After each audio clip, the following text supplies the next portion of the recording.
नमस्कार सभी को, विश्लेषण में आपका स्वागत है। हम विजनेस का टेस्ट सीरीज कर रहे थे। ये टेस्ट सीरीज का हमारा 4th टेस्ट है और टेस्ट का 5th सेशन है। अगर आपको स्पीड धीरे लग रही हो तो 1.25 या फिर 1.5 पे देखिए। अगर आप चैनल पे नए हैं तो लाइक शेयर और सब्सक्राइब जरूर करें। लाइक और सब्सक्राइब तो जरूर कर लेना। तो चलिए हम अगले प्रश्न में चलते हैं। क्वेश्चन नंबर 55 तक हमारा हो गया था, 56 में शुरू करना था। पहला प्रश्न आपकी स्क्रीन पे रहा, question number 56। Recently biodiversity heritage site was added in Odisha. In this context consider the following statement. It is situated in the southern most region of Odisha in Koraput district. देखो सदर्न मोस्ट है तो कोरापुट, ये तो पक्का है। उड़ीसा का मैप अगर हम ऐसे देखें, ऐसे कुछ करके है, ठीक है, तो यहाँ पे कहीं पे कोरापुट है। It is the end is a part of Eastern Ghat. तो अभी तक डिटेल जो दे रखा है उतना तो सही लग रहा है। It holds immense cultural significance due to its sacred groves. देखो कोरापुट एक हिल स्टेशन टाइप है, बढ़िया जगह है घूमने का। मुझे लगता है शायद सबसे हाईएस्ट पीक भी उड़ीसा का कोरापुट में ही है। एक बार चेक कर लेना। वैसे बढ़िया जगह घूमने लायक कोरापुट। तो it hold significant cultural significance, तो सेक्रेट ग्रूव यहाँ पे मतलब जंगल भी है बढ़िया, तो हो सकता है शायद गेस कर सकते हैं। वैसे एक करंट अफेयर का क्वेश्चन है तो इतना गेस नहीं करना चाहिए हमें, फिर भी। It is located adjacent to a natural limestone cave shrine to lord Shiva. तो देखो ये करंट अफेयर में क्वेश्चन था और यहाँ पे मंदिर है, इसके बारे में मुझे नहीं पता सेक्रेट ग्रूव। तो चांस लेते हैं, अब देखते हैं क्या दिया है ऑप्शन में। मतलब क्या कौन कौन से दे रखे हैं। The above statement best describe which of the following biodiversity heritage sites. Mandasaru hills, Mahendragiri hills. Mahendragiri Orissa में, मंदरसारू भी उधर ही है, उड़ीसा में ही है, गंजम जिले में है ये। दोनों गंजम जिले में ही है। गंजम आपका यहाँ पे कहीं पड़ता है, इधर में उड़ीसा के। गंधमर्दन हिल्स, गंधमर्दन ये वाला साउथ में है, तो ये हो सकता है क्योंकि ये तो साउथ में है दोनों, नहीं तो इसको तो मैं से एलिमिनेट कर लेंगे। अब गुप्तेश्वर फॉरेस्ट ये भी साउथ में है। अब कोरापुट में है गुप्तेश्वर, ये वाला कोरापुट में नहीं है, ये है सुंदरगढ़ में है। गंधर्मर्दन हिल्स यहाँ पे, सुंदरबन है, सुंदरगढ़ शायद यहाँ पे कहीं पे है, या फिर नॉर्थ में कहीं पे, साउथ में नहीं है। तो इसका आंसर गुप्तेश्वर हो जाएगा। अगर आपको आता है तो आता है, नहीं तो फिर एक करंट अफेयर का क्वेश्चन है, इसको डायरेक्टली नहीं कर सकते हैं। या फिर अगर आपको मैप बहुत ज़्यादा डिटेल में नहीं पता हो, जैसे उड़ीसा वगैरह का, तो एक्सप्लेनेशन देखते हैं। इसका आंसर डी होना चाहिए। करंट अफेयर का क्वेश्चन है ये, तो इसको छोड़ भी सकते हैं अगर नहीं आता है तो। एक सेकेंड, पेन चूज कर लूँ मैं थोड़ा।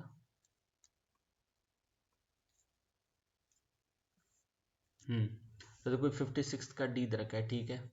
तो गुप्तेश्वर फॉरेस्ट को इन्होंने डिक्लेयर किया है 4th biodiversity heritage site Orissa में। और ये कहाँ पे है, यहाँ पे कोई मंदिर है भगवान शिव का, गुप्तेश्वर शिव मंदिर। और इसमें क्या इंपॉर्टेंट है, ये कल्चरल सिग्निफिकेंस रखता है। ये हिल स्टेशन भी यहाँ पे दिया नहीं है, वैसे कोरापुट हिल स्टेशन है। और इसके यहाँ पे कौन कौन से जीव जंतु पाए जाते हैं ये सब देख लेना, फिर इसमें और कुछ स्पेशल है नहीं। अगले प्रश्न में हम चलते हैं। Question number 57, oil refinery locations कहाँ पे कौन सा है। देखो पारादीप उड़ीसा में है, तो ये हमारा गलत हो गया पक्का। पारादीप उड़ीसा में है। कोयली गुजरात में है, बिल्कुल ठीक है ये। और बोंगेंग गांव आसाम में है। तातीपाका, तातीपाका शायद आंध्र प्रदेश में है, पक्का नहीं है मुझे। तो इसका देखो ये दोनों तो 100% श्योर सही है, और ये 100% गलत है। तो या तो इसका तो 3 हो जाएगा या तो फिर 2 हो जाएगा। तो इसका आंसर या तो फिर बी होगा या तो फिर सी होगा। तातीपाका मुझे लगता है आंध्र प्रदेश में, इंटरचेंज कर दिया ये। आंसर देखते हैं इसका। देखो ये बिल्कुल फैक्चुअल है, तो इसमें क्या ही बताना है। याद है तो याद है, नहीं आता है तो नहीं आता है इसमें। 57 का बी दिया, यानी कि ये दोनों सही था हमारा, मतलब ये गलत है, ठीक है। तो इसका आंसर हो जाएगा बी। अब देखते हैं तातीपाका कहाँ पे है। बाकी कुछ ऐसे इसमें है नहीं पढ़ने लायक, बिल्कुल फैक्चुअल है ये टेस्ट, तो इसमें क्या ही बताऊँ मैं। कौन सा दिया था, देखो बोंगे गांव यहाँ पे दिया है, साफ दिख नहीं रहा। ये आसाम में, ये तो हमारा सही था। पारादीप उड़ीसा में बताया था मैंने, तो उसमें गलत दिया था। और कोयाली देखो गुजरात में है। और एक और कोई दिया था, क्या था, देखो ताती पाका, ये जो है आंध्र प्रदेश में है। तो इंटरचेंज कर दिया था पारादीप और इसको, ठीक है। अगले प्रश्न में हम चलते हैं। Which of the following best describe the operation Aspides. Operation Aspides, ये भी न्यूज़, ये भी करंट अफेयर से क्वेश्चन पूछा है। Recently seen in the news, ये जो अभी उधर इजराइल और गाजा वाला ये वॉर चल रहा है ना, उससे रिलेटेड है ये। It is launched by Israel to demilitarize the Gaza strip to disarm organization like Hamas. बिल्कुल रहते हैं। और इजराइल डीमिलिटराइज करने के लिए उसका कुछ और नाम, कोड नेम था, काफ़ी पॉपुलर है वो। ऑपरेशन थंडर ऐसे कुछ था, कुछ मतलब और है, ये नहीं है, ये तो अच्छे काम के लिए था, ये शिपिंग लेन वगैरह के लिए था एस्पाइड्स। ये फर्स्ट पोस्ट ने भी कवर किया था पलकी शर्मा उपाध्याय ने, जो आता है फर्स्ट पोस्ट वेंटेज जो आता है उसमें। It is an US led initiative to support supply Ukraine, नहीं ये यूक्रेन से तो कोई लेना देना है नहीं इसका। It is a multinational security initiative led by US to counter the rising threat of piracy in gulf of Aden. Gulf of Aden, ये देखो उधर की बात कर, लेकिन ये यूएस लेड नहीं था, यूरोपियन यूनियन लेड था, ठीक है। अगला ऑप्शन पढ़ते हैं। It is initiative of European Union, हाँ ठीक है यही होगा।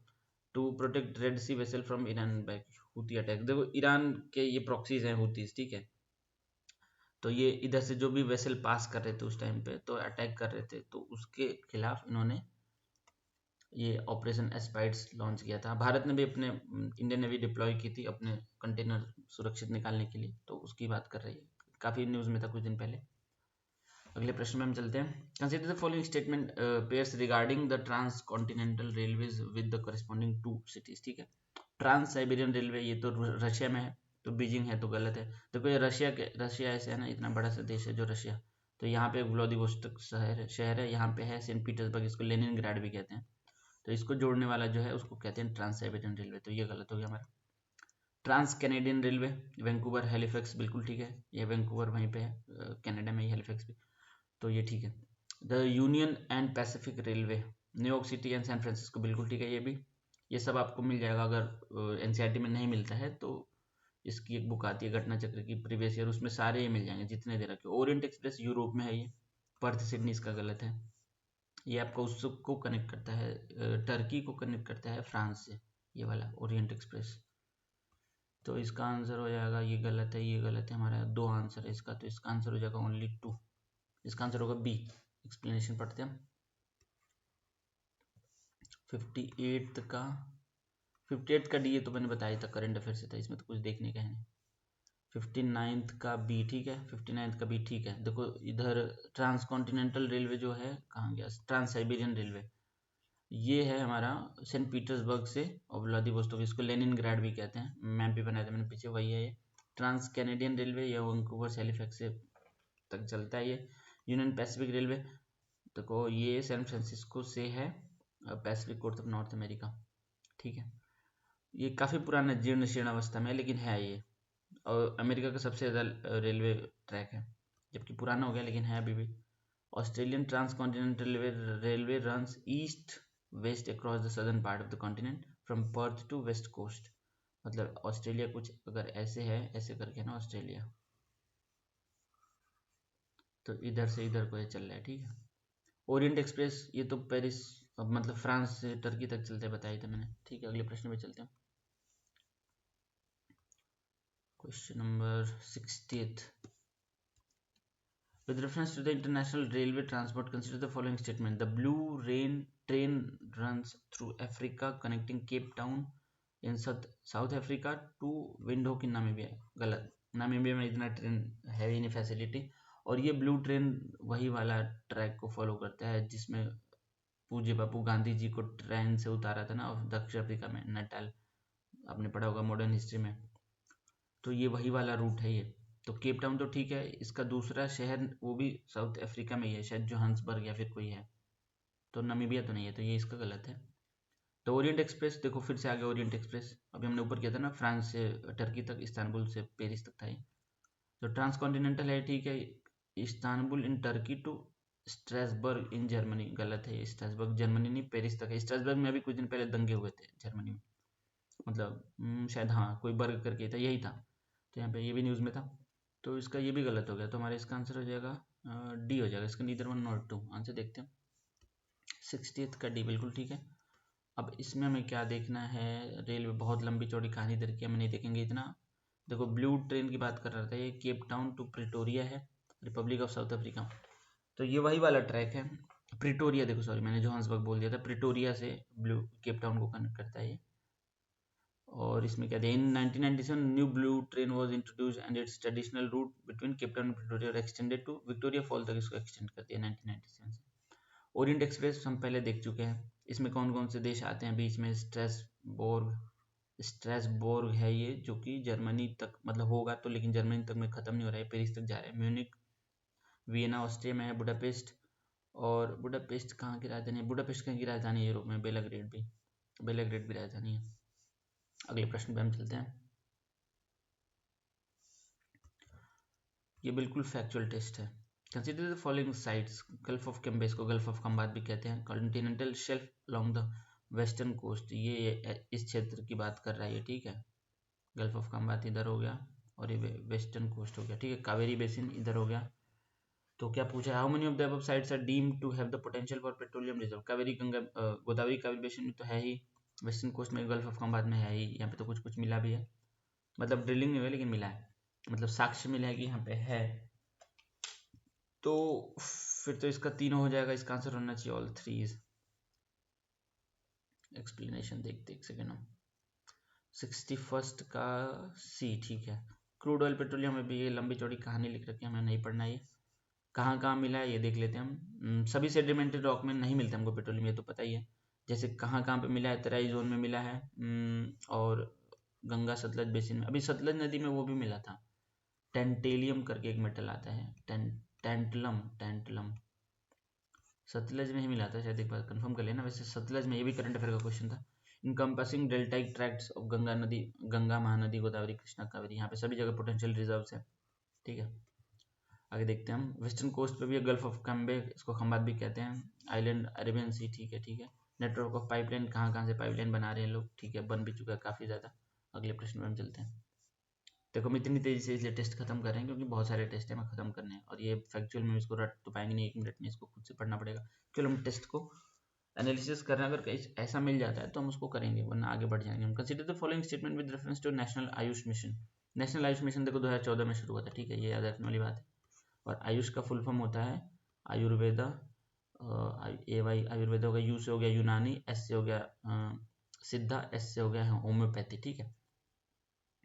It strive to promote traditional system of Indian medicine, बिल्कुल ठीक है। एक तो ग्लोबल ट्रेडिशनल मेडिसिन का सेंटर बना भी है गुजरात में, ठीक है। उसके लिए आए थे WHO के जो एंटोनो गुटोरिस है ना, नहीं डॉक्टर टेड्रोस है, वो आया था, मतलब वो आए थे यहाँ पे भारत में उसके उद्घाटन के टाइम पे, तो ये ठीक है।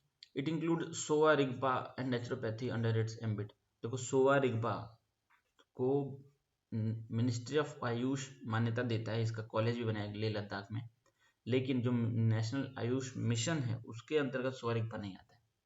इसको भारत सरकार प्रमोट करती है, सब कुछ ठीक है, लेकिन नेशनल आयुष मिशन में ये नहीं आता है, नेचुरोपैथी आता है, तो ये गलत हो गया।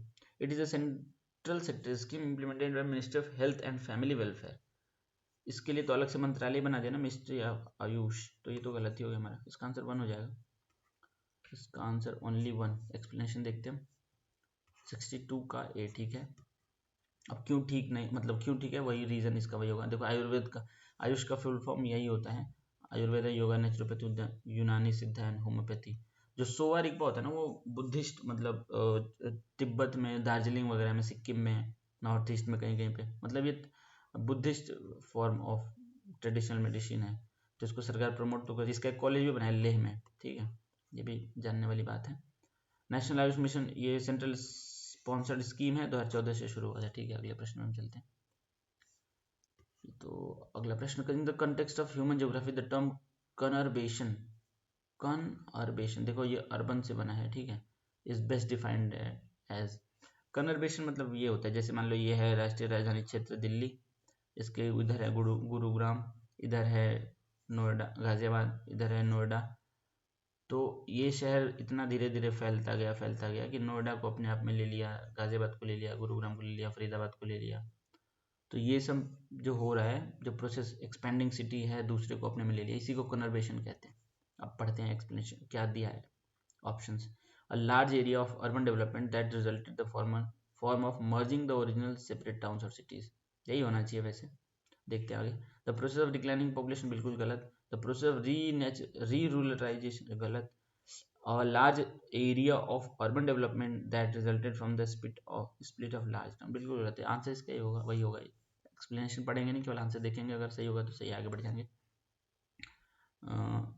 63rd का ये, ठीक है, कन्वर्बेशन वही होता है। इसको नाम जो दिया ये इंपॉर्टेंट देख लो एक बार, 1915 में दिया इन्होंने, पैट्रिक गेडेस ने। और किसके संदर्भ में दिया था ये? Greater London, Manchester, Chicago, Tokyo वगैरह के एग्जाम्पल दिए थे।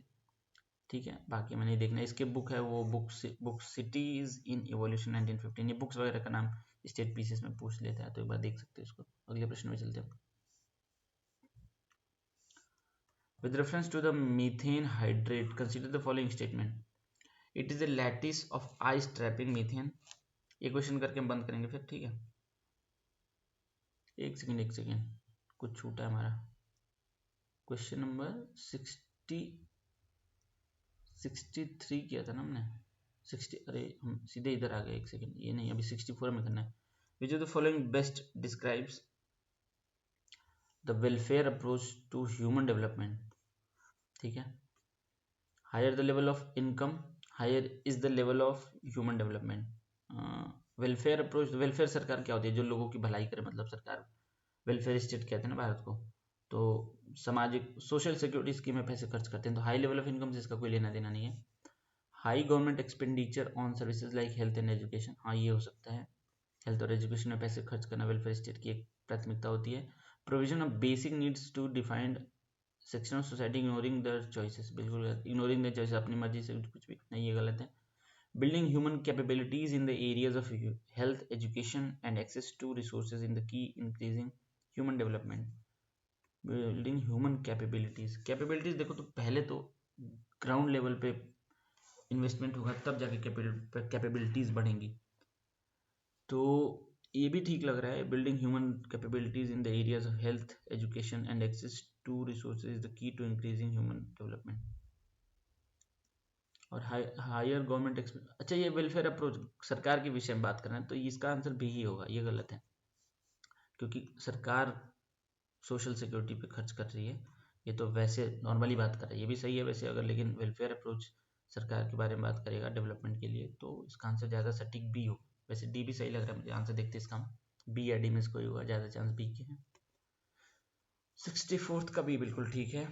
अब human as a centre of all development मान के चलते हैं, ये एनसीईआरटी से लिया है, ठीक है। अप्रोचेस टू ह्यूमन डेवलपमेंट, एक तो इनकम अप्रोच होता है कि सबके मतलब आमदनी बढ़े तो सबका विकास होगा। एक वेलफेयर अप्रोच होता है, इसमें क्या करते हैं, approach looks human beings as beneficiaries of target for all development activities, जिसमें सरकार पैसे खर्च करती है वेलफेयर के लिए, ठीक है। इसमें क्या क्या आते हैं, education, health, social security and amenities. Basic needs approach मतलब मिनिमम क्या क्या चाहिए ही, रोटी कपड़ा मंगाने, ये सब 6 बेसिक नीड्स होती हैं, हेल्थ एजुकेशन फूड्स। और कैपेबिलिटी अप्रोच क्या होती है कि मतलब उसकी कैपेसिटी बिल्डिंग करते हो, इसको दिया था अमर्त्य सेन ने, इनको नोबेल पुरस्कार भी मिला हुआ है। Building human capabilities in the area of health education access to resources the key to the increasing human development. मतलब 4 प्रकार के अप्रोच हैं, इसको मेन आंसर राइटिंग में यूज भी कर सकते हो, उसके लिए होता है ये मेन। तो अगले प्रश्न में हम चलते हैं, एक दो क्वेश्चन और करके हम बंद करेंगे, गला सूख रहा है मेरा। Consider the following statement regarding the railway sector in India, the Indian railway network is the second largest network in the world, बिल्कुल गलत है, 4th लार्जेस्ट है। पहले पे है अमेरिका, दूसरे पे है चाइना, तीसरे पे रशिया और चौथे पे है भारत, ठीक है। तो ये गलत है। More than 90% of railway lines in India are the based on narrow gauge. देखो 3 प्रकार के गेज होते हैं भारत में, एक होता है ब्रॉड गेज, जिसका रेल का डिस्टेंस, जो रेल में आपस में डिस्टेंस होता है वो होता है 1.6 या 7। उसके बाद होता है मीटर गेज, इसमें डिस्टेंस होता है 1 मीटर। और तीसरा होता है नैरो गेज, जो कि सबसे पतला होता है, 0.67 समथिंग होता है, ठीक है।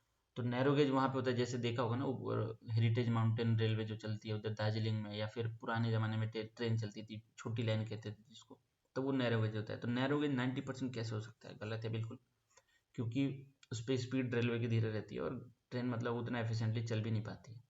तो सरकार तो पूरा कोशिश करेगी सबको ब्रॉड गेज करते, हो भी गया लगभग सारा, कुछ कुछ जो हेरिटेज वाले सेक्शन है उनको छोड़ दिया, तो ये आपका गलत हो जाता है। तो इसका आंसर दोनों ही गलत है, तो इसका आंसर होगा डी, नीदर 1 नॉर 2। एक्सप्लेनेशन देखेंगे, अगर कुछ एक्स्ट्रा दिया होगा तो पढ़ेंगे, वरना हम आगे बढ़ जाएंगे।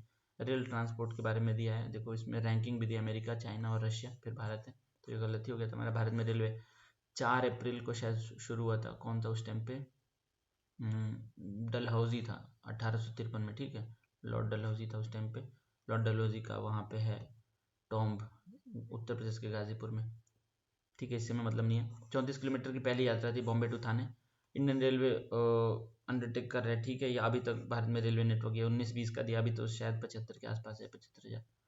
तो ब्रॉड गेज में आता है जो 1.676 मीटर होता है, मैंने बताया ही था पहले ही। मीटर गेज में 1 मीटर होता है जिसकी लेंथ इतनी है फिलहाल में, और अभी ये शायद और कम ही हो गया होगा। नैरो गेज में जो कि अभी इतना, ये भी और कम हो गया होगा जिसमें इतना होता है। मतलब ये हिली एरियाज, देखो यहाँ पे दिया नहीं है हेरिटेज का, नॉर्दर्न माउंटेन्स जो होते हैं उधर, दार्जिलिंग वाली ट्रेन जो आती है हेरिटेज, यूनेस्को हेरिटेज ट्रेन है वो वाला है नैरो गेज। तो 90% कैसे हो सकता है? अगले प्रश्न में चलते हैं। ऊटी में भी चलता है एक। Consider the following statement regarding the distribution of mineral resources in India. Most of the metallic minerals in India occur in northwestern region in Dharwad system of rock. Most of the metallic minerals को धारवाड़ में हम मान सकते हैं कि नहीं मान सकते हैं? मेटेलिक मिनरल्स को धारवाड़ में नहीं मानेंगे, धारवाड़ सिस्टम ऑफ रॉक में नहीं मानेंगे। मेटेलिक मिनरल ज़्यादातर हमारा उधर मिलता है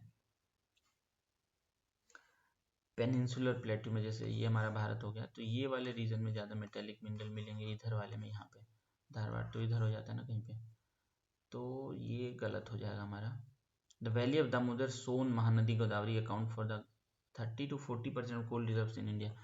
यहीं पे तो सारा का सारा कोल है, 90% तक लगभग। तो 30-40 नहीं, बहुत ज़्यादा है यहाँ पे, क्योंकि झारखंड, वेस्ट बंगाल और कौन सा बिहार, उड़ीसा सारे इसमें आ ही गए, तो बचा ही क्या? कुछ गिने चुने बच गए अंतरसाइट वाले जो जम्मू कश्मीर में है, या फिर थोड़ा बहुत लिग्नाइट भी मिलता है तमिलनाडु में। तो मतलब ज़्यादातर मैक्सिमम 90% के आसपास यहीं पे मिलता है। तो ये भी हमारा गलत हो जाता है। तो इसका आंसर हो जाएगा हमारा, दोनों गलत ही है क्या? तो इसका आंसर डी हो जाएगा। फिर एक्सप्लेनेशन देखते हैं।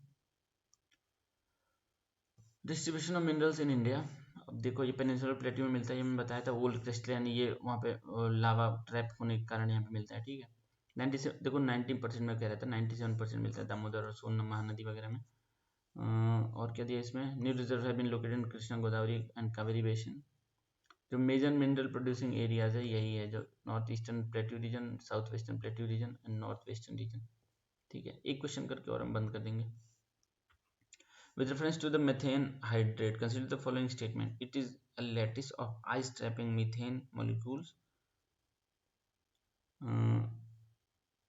found in seabeds and permafrost. बिल्कुल ठीक है, मीथेन हाइड्रेट मतलब ये बिल्कुल ठंडे में फंस गया ऐसे मीथेन हाइड्रेट, और इसका ये मतलब ऐसा मानते हैं कि बर्फ में भी दबा हो सकता है, सी बेड में दबा है, तो ठीक है, ये सही है। The gas release ratio from 1 litre of solid methane hydrate is approximately 150 litre. भाई ये नहीं पता मुझे, अब इतना स्पेसिफिक तो नहीं याद रहता है। Krishna Godavari basin is among the largest and richest source of methane hydrate. हाँ ऐसा मानते हैं, लेकिन अभी ड्रिलिंग शुरू नहीं हुई तो पता नहीं है, लेकिन ये मानते हैं कि बहुत बड़ा रिजर्व है यहाँ पे केजी बेसिन। तो अगर ये सही होता है तो आंसर बी हो जाएगा, सी हो जाएगा। अगर ये गलत होता है तो आंसर बी हो जाएगा। तो बी या सी में से कोई होगा, क्योंकि पहला और तीसरा तो सही है हमारा।